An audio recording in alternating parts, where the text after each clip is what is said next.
Out of the past, phantoms of a world gone by speak again the immortal tale, declared insane.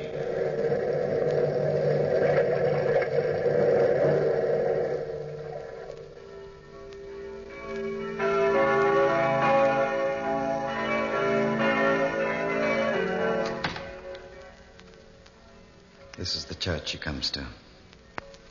There she is, Renee, kneeling in the pew, third row from the left.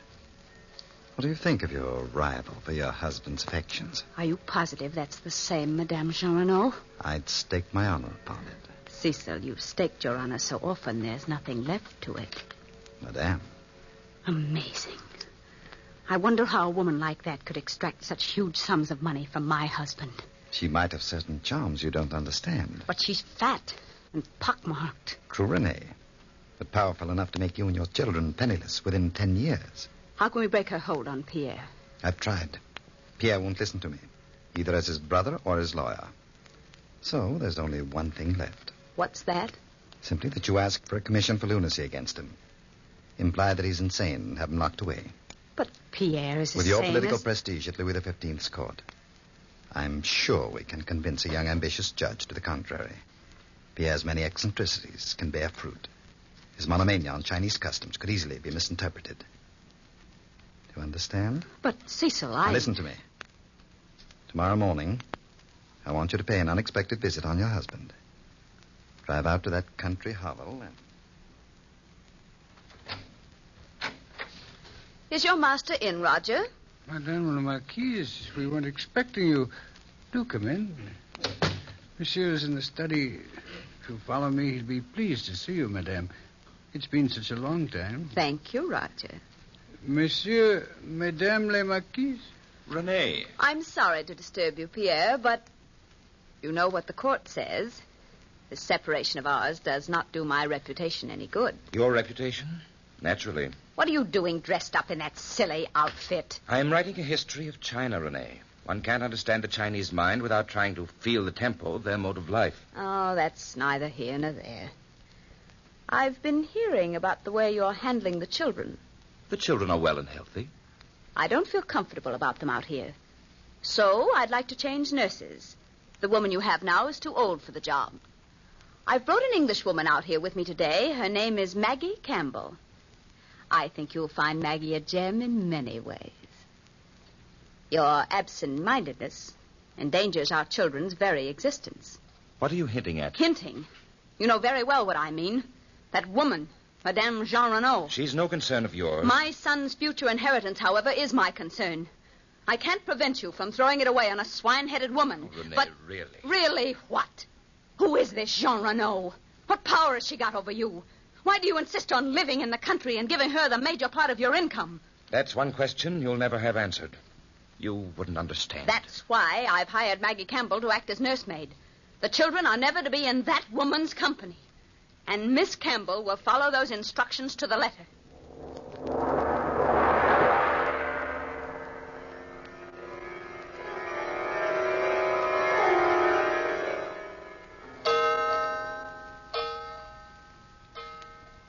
Well, Renee, I didn't expect you to come back so soon. It didn't take me long to sell Pierre on the idea of hiring your fatuous Miss Campbell, Cecil. What did he think of her? Nothing much. My story was completely believable. We can depend on Maggie Campbell to weave an interesting web for Pierre to stumble into. In the meantime, you've work to do. Work? I've invited young Bianchon for a party at your house this evening. Aren't you presumptuous? Not at all. That fool has always been in love with you. His uncle is a judge of the inferior court, Monsieur Popinot. If you can convince Bianchon to bring his uncle into our camp, our commission for lunacy against Paupier is won. You're in a position to do both of them a great deal of political good. It might be wise to remind them of it, gently. The party is to start at 9.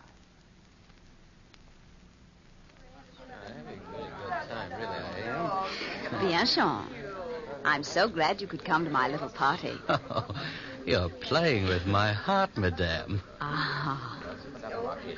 If only I were a free woman. free to play with a man's heart. Oh. But my husband being ill... Oh, Pierre's ill? Didn't you know? No.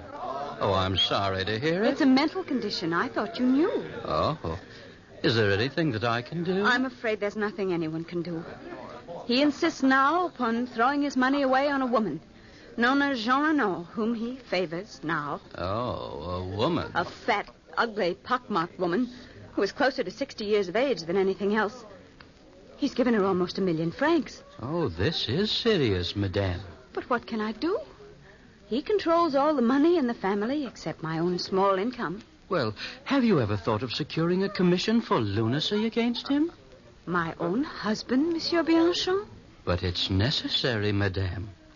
My uncle is judge of the inferior courts. He could get it for you quite easily. If you'd consent to visit with him, I'm sure... Bianchon. Yes? Could you persuade your uncle to visit me here in my home? I would repay him for his trouble. A close friend of mine, Philippe Brett, is head of the civil courts. He could do your uncle much good if I suggested it. Oh, but of course, Renee. I shall pay my Uncle Popinot a visit this evening. Would tomorrow night be a convenient night for you? So convenient. And if Monsieur Popinot is interested in verifying my case, he might ask Maggie Campbell, my children's nurse, about Pierre's strange actions.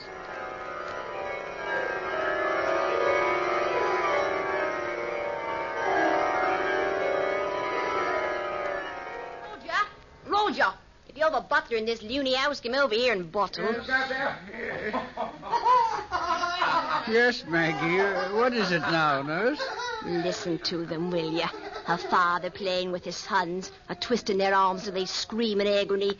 Look at them there in the garden. He's teaching the boys how to wrestle, Maggie. Wrestling's a fine art in China. Wrestling, is it? It's a fine kind of wrestling. A trying to pull the boys' arms out by the sockets.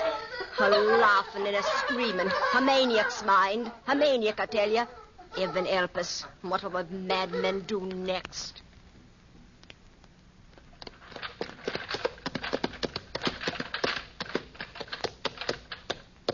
Thank you, driver. Uncle Popinot? Uncle Popinot? If it isn't my nephew. Well, Bianchon, come in. Oh, how can you live in this rat trap? And if this is a rat trap, Bianchon, then you should throw your old uncle a piece of cheese. What brings you down here on the banks on this hot day? Oh, a matter of urgency. A friend of mine is in trouble. Trouble. Life was ever thus. Her husband is stark staring mad. And the poor woman hasn't the faintest notion how to go about getting a commission for lunacy. Who is the lady? Madame la Marquise d'Espard. Madame de la Marquise? Yes. She probably knows more about these things than you do, nephew. Nevertheless, I'll see her when she arrives. She's not well, Uncle. You can't expect her to visit you in a place like this. Besides, she's a close friend of Philippe Brett, and he's the head of the civil courts and can do you a lot of good. That crook? Oh, Popinot. Madame la Marquise had the kindness to invite us to dinner at her house tomorrow night. Bianchon, I'm surprised at you. You know very well that I'll be the examining judge on the case, and our courts forbid a judge to dine in a petitioner's home. It's against the law. Oh, yes, I'd forgotten. After dinner, then, Uncle? Well, she can see me here. In all fairness to her, she's ill, Uncle. Drop in at her house. Was it a request or a demand from Bianchon? Both, I imagine, Uncle. Even a judge is afraid not to grant her demands. A woman like that is a powerful factor at court. Then you will drop in and see her? Yes, tomorrow afternoon at 3. But warn her not to serve any food or drink to me at all. Oh, yes, Uncle. She will be well warned.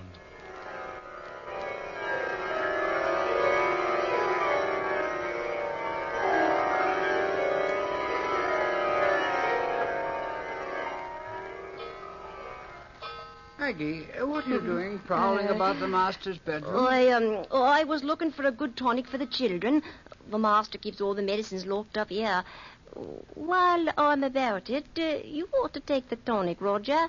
You don't look so well lately. I never felt better. Spring's coming, Roger. Everybody should take a tonic. Yeah, drink this. You'll feel like a new man in a few seconds. I'll fix another drawer for the children. I can't figure you out, Maggie. One moment you shout, and the next you worry about my health. That's just my way, Roger. Go ahead. Drink it. I'm a nurse. I ought to know what's good. Go ahead. Drink it. Well, if this will make us better friends, Maggie, I'll drink it.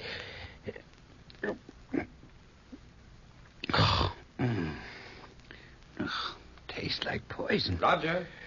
Roger. The master's calling, Roger. See what he wants. I'm coming, Monsieur le Marquis. Better come along to the study, Roger. I'm expecting a visitor, and I'd better have the place looking spick and span. Visitor, monsieur? Madame Jean Renaud will be here soon. Then the business between Madame and I will be over, finally. I'm glad. Monsieur, look at the study. More Chinese books than all of China.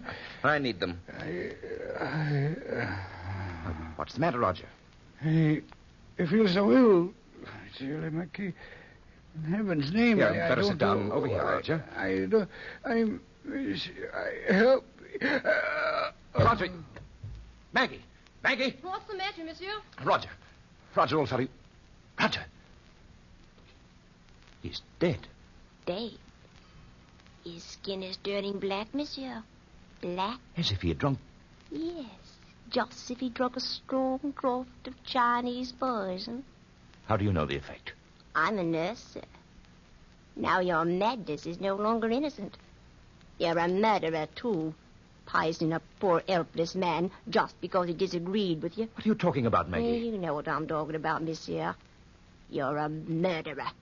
A murderer. And I'll get the police for you, poisonous all in the middle of the night.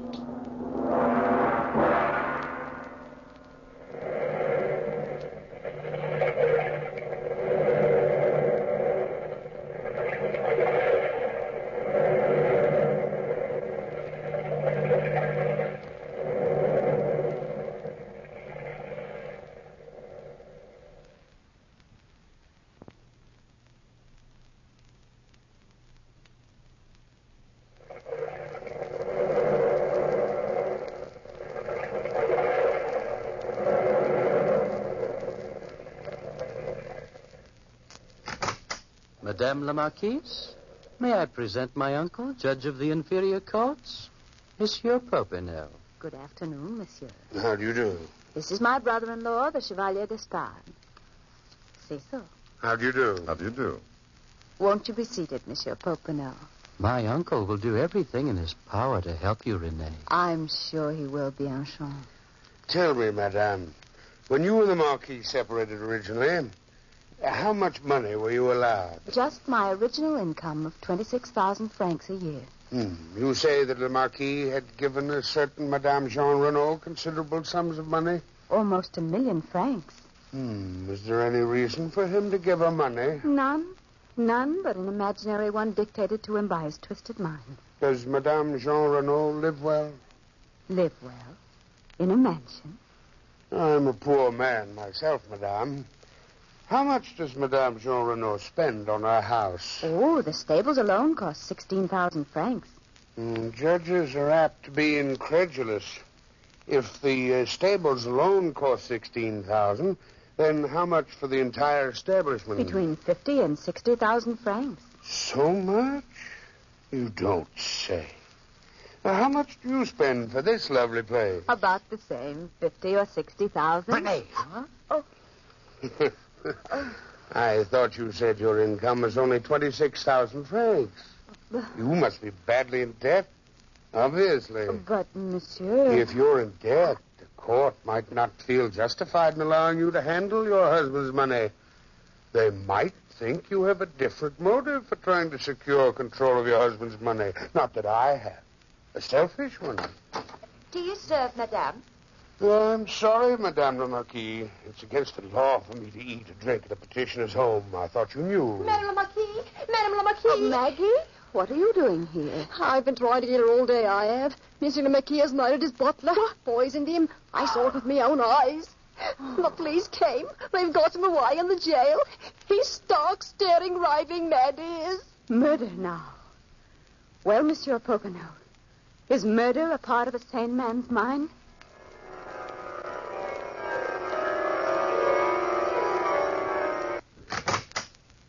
Such a place for a judge to live. Oh, if I lived here, I'd never make old bones. Monsieur Popinot. Yes? I got your summons to come and see you in your house. Well, here I am. Yes, here you are. But who are you? Madame Jean Renaud. Kind of a judge are you, anyway, living here? Huh? You must be an honest one. Well, what do you want to see me about? I've learned that you've been receiving extraordinary amounts of money from Monsieur le Marquis d'Espard. Well, as a matter of fact, I have. What seducer's art have you been using on Monsieur le Marquis? Oh, seducer's art. Look at me, monsieur. Fat, ugly, hideous. What kind of a vamp would I make? Well, that's a question I can't answer. But you will have to. Monsieur, I'm sorry, but I am under oath. I can never divulge the reason that monsieur gives me the money. Madame, if you have any pity for your benefactor, you'll tell me. A commission for lunacy has been taken out against him. Huh? You're named as having some strange power over him. Power which is supposed to have driven him mad. Oh, great heavens. I must go to Monsieur le Marquis and warn him. He's a saint, that man. A saint, monsieur. Yes, but he isn't at home. He's at jail. Madame Jean Renaud.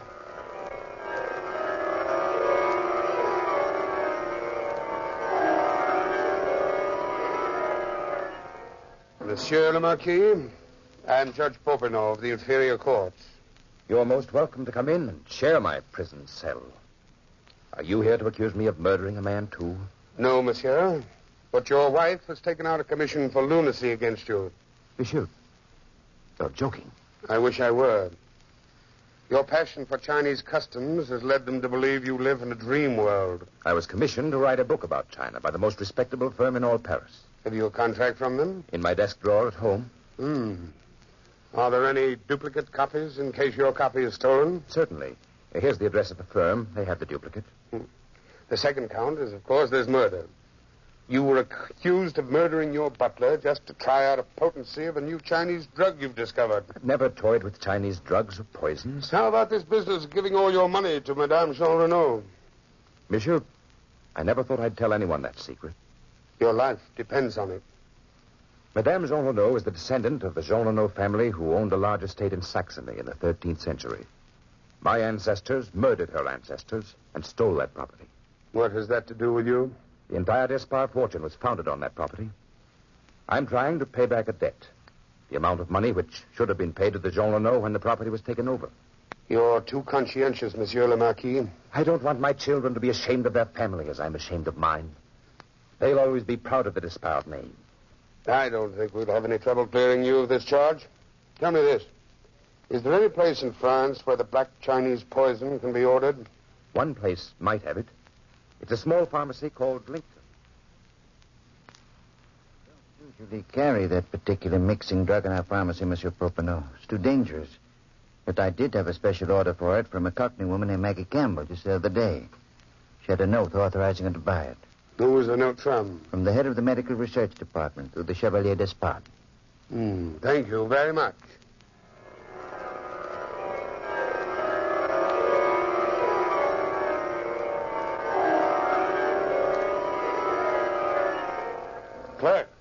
Clerk. Has Monsieur le Marquis d'Espard's contract arrived from Paris? Yes, Monsieur Popinot, this morning. Where's Madame Jean Renaud? She's waiting for you now, Monsieur Popinot. Just have her sign this legal bill of sale for the Saxon property and ask her to appear in court tomorrow morning. Yes, Monsieur. And the clerk. Yes. Send this letter to the Marquise d'Espard. After this note, I don't think she'll appear to press charges. Come along, Renee. We'd better go inside the courtroom. It's almost time for the sessions to start. You go ahead, Cecil. I'd like to see Monsieur Philippe Brett before court starts. See you later, then. Oh, my dear Renee, you look charming. I hope I haven't kept you waiting. Not at all. Here's the letter Monsieur Popinot sent me last night and the affidavits you asked for. Mm-hmm. This letter from Popinot places you in a very ugly position. It threatens the entire civil courts, besides naming the head of the medical association, Monsieur Brett.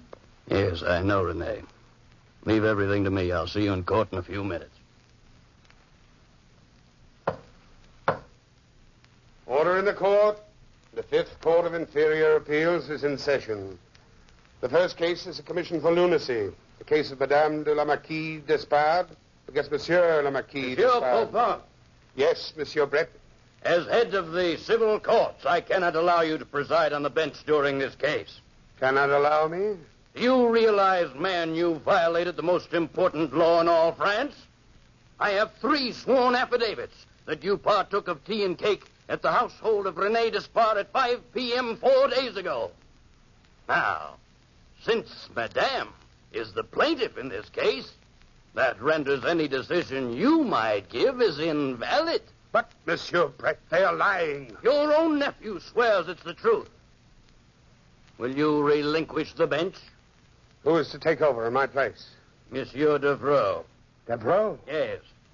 A man who spends his time currying favor from their majesties? Monsieur, will you give up the bench? I have no option. But if I can't work as judge on this case, I will represent Monsieur de la Marquise d'Espard as his barrister. Will you ascend the bench, Monsieur Devereaux? Naturally, Monsieur Brett. The barrister in charge of proceedings will start. That is you, Chevalier d'Espard. Is it not, Cecil? Yes, thank you, Monsieur Devereaux. In behalf of my client, Madame la Marquise, a poor innocent woman who has been robbed of her children, her income, and her home by a lunatic husband who is guilty of murder. You only presume he's guilty of murder. I presume nothing, Popinot. He has already been tried and convicted. When? 10 minutes before court started. I signed the papers, Monsieur Popinot. You did, Brett. Yes. You haven't the foggiest notion of what this case concerns. I have definite proof that Maggie Campbell was hired to murder the butler. Here it is. My proof that Monsieur le Marquis is innocent. Judge Devereaux, you can set aside this conviction. Chevalier, let us proceed. A woman named Madame Jean Renaud has forced Monsieur le Marquis to give her over 1,000,000 francs. We all know that Monsieur Popinot made up that story about the Saxon property to fool the court. But these are lies, Monsieur Devereaux. Continue, Chevalier. And last but not least, we base our claim on the fact that Monsieur le Marquis thinks he lives in China. Ha! Is that a thought for a sane man? Monsieur le Marquis is writing a book on China. He has a contract for that book. We investigated the contract, Monsieur Popinot. The Paris firm swears they never drew it up. You've done well, gentlemen, to make a mockery of the courts of France. This trial is a farce, a plain farce.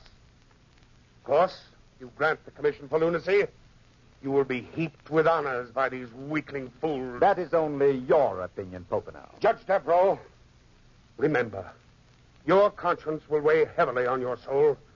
If you send this man away, you will have only yourself to answer to. You wake up in the middle of the night screaming for forgiveness to your maker. Think on it carefully, Judge Devereaux. Think before you make the decision. There is no need for thought. I demand an immediate decision. There's only one decision I can possibly make. An honest one. A decision dictated to me by my conscience and the evidence on hand. The commission for lunacy is granted. Monsieur Devereaux, I'm as sane as you are. You can't lock me up. Popinot, tell them. In heaven's name, stop them. Don't let them. Guards! Take that man out of court and put him in a straitjacket before he loses his mind completely.